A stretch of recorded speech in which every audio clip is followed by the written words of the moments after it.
Detroit hummed with possibility on a frost-bitten Saturday morning. 7-year-old Jamal Harrison threaded through the downtown crowd like a ghost, another invisible child in a city full of them. The foster system had taught him how to move unnoticed, how to slip away from yet another temporary home where his bedroom still felt like someone else's. His lips moved in silent rhythm as he walked, perfecting the verses he'd been drilling for weeks. Ever since discovering Eminem's music through Darius, his former foster brother Jamal had found his anchor. The razor-sharp lyrics and machine gun delivery spoke to something deep inside him. Here was someone else who knew what it meant to be an outsider, to fight your way up from nothing with nothing but words as weapons. The commotion started as a ripple of whispers, then swelled into an excited buzz. Rounding the corner, Jamal froze. There, barely 20 feet away, stood Marshall Mathers himself, baseball cap pulled low, surrounded by camera equipment and crew. They were filming something, a music video maybe, or a documentary segment, but Jamal didn't care about the specifics. His idol was breathing the same Detroit air, existing in the same moment. Without conscious thought, Jamal became a shadow. He tracked the filming operation from a careful distance, drinking in every detail. The way Eminem's hands moved when he talked, how he rolled his shoulders before each take, the precise rhythm of his breathing between verses. Hours melted away as Jamal studied the master at work, committing every gesture to memory. At first, the glances were casual, Eminem's eyes sliding past him during breaks, registering the small figure that seemed to appear in every new location. But as the day wore on, those looks grew longer, more curious. Jamal's heart thundered against his ribs each time their eyes met, but he held his ground. He'd spent too long being invisible.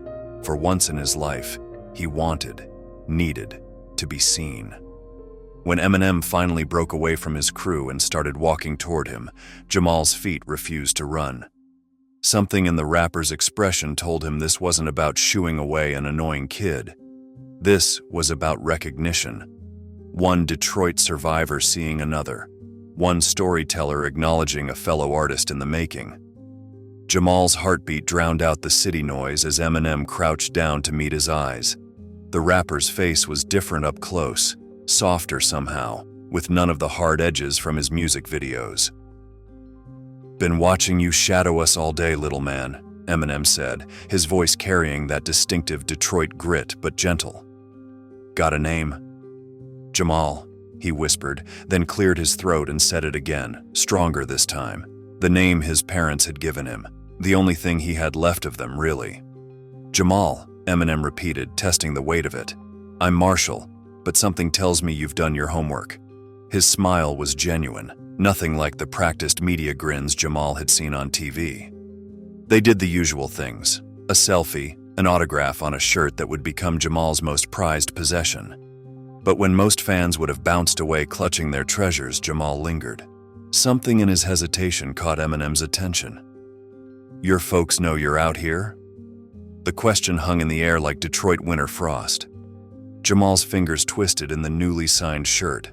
"Foster family," he managed, "in Brightmoor." The words came out small, but they landed heavy. Something shifted in Eminem's expression. Recognition maybe, or memory. "Brightmoor," he echoed, and Jamal could hear 4 decades of Detroit history in those 2 syllables. "How long you been in the system?" "Since I was 3. Jamal swallowed hard. "Car crash." The rapper nodded slowly, and Jamal saw something in his eyes that he'd never seen in any social workers or foster parents, true understanding. Not pity, not professional concern, but the look of someone who knew exactly what it meant to be a kid with too much weight on their shoulders. "What's your dream, Jamal?" Eminem asked suddenly. "When all this," he gestured at the rough streets around them, "is in your rear view?" "I rap," Jamal blurted, then felt his face heat. "I mean, I try to. Been practicing your songs, especially the fast parts in Rap God." The words tumbled out before he could stop them. Eminem's eyebrows lifted, interest sparking in his eyes. Before he could respond, a voice called out. They needed him back on set. The rapper stood, glancing between his waiting crew and the small boy who'd tracked him all day, clearly torn. but something had shifted between them in these few minutes of real talk. As they walked toward the set together, Jamal felt it, the invisible thread that connects two people who've walked similar paths, even if those paths were decades apart. They walked through streets where past and present seemed to blur together, two generations of Detroit survivors finding common ground. Jamal's words came hesitantly at first, then in a rush, like a dam breaking after years of careful maintenance. He talked about the group homes, the constant moves, the way he'd learned to pack his life into a single garbage bag. "Miss Thompson tries," he said, suddenly picking at a loose thread on his new signed shirt. "My social worker. She's got this way of smiling even when she's giving bad news, you know." "Yeah," Eminem said softly. "System's got good people trapped in bad rules." The words carried the weight of personal history. Silence settled between them for a moment, comfortable as an old hoodie. Then Jamal spoke again. "My old foster brother Darius, he showed me your music. Said it helped him get through stuff." His voice brightened. "Been practicing ever since, the fast parts especially."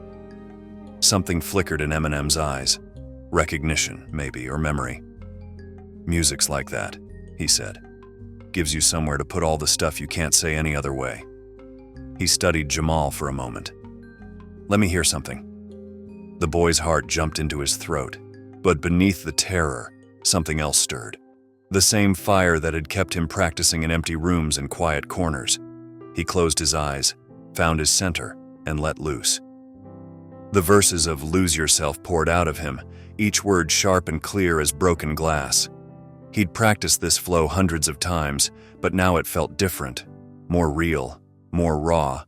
Every syllable carried the weight of his story, the loss, the loneliness, the desperate need to be heard. When he finished, the street was quiet except for his breathing. Eminem's face had gone still, thoughtful. "Damn," he said finally. "You ain't just copying the flow, you're feeling it. That's rare, especially at your age." Jamal's chest swelled with a pride he'd never felt before. For once, someone saw past the foster kid label to something deeper, something with potential. They kept walking, but Jamal's legs were getting heavy. Without a word, Eminem scooped him up, the gesture so natural it barely registered as surprising. From this new vantage point, the city looked different, less threatening, more alive with possibility. "Spit some bars with me," Eminem said, and launched into an impromptu freestyle. Jamal joined in, their voices weaving together over the rhythm of footsteps. For a few precious minutes, he wasn't a foster kid anymore. He was just a young artist trading verses with a master, adding his own chapter to Detroit's endless story of survival and reinvention. The SUV pulled up to a modest two-story house that wore Detroit's struggles like a badge of honor.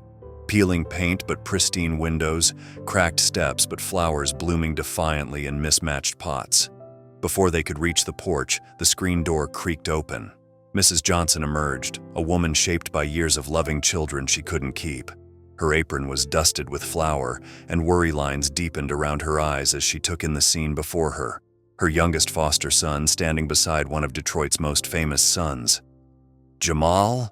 The question held a mother's worth of concern. "I'm okay," he said quickly. "This is Marshall. He..." Jamal paused, seemingly unsure how to explain this surreal day. "Ma'am." Eminem stepped forward, offering his hand. "Your boy's got talent." Movement flickered behind Mrs. Johnson. Curious faces pressed against the screen door, a chorus of poorly suppressed gasps. She waved them out, and 3 more kids spilled onto the porch, ranging from maybe 5 to 12. The youngest clutched a worn teddy bear like a shield. The conversation that followed felt almost normal. Eminem asking each kid their name, their dreams, their favorite subjects in school. The setting sun painted everything in amber, softening edges, making even the neighborhood's rough spots look golden. For a moment, everything felt possible. But something in Mrs. Johnson's posture told a different story. She kept glancing at Jamal with the kind of sadness that comes from delivering too many hard truths to young hearts. "What's wrong?" Eminem caught her eye, his voice low. Mrs. Johnson's hands twisted in her apron. "The system," she started, then steadied herself.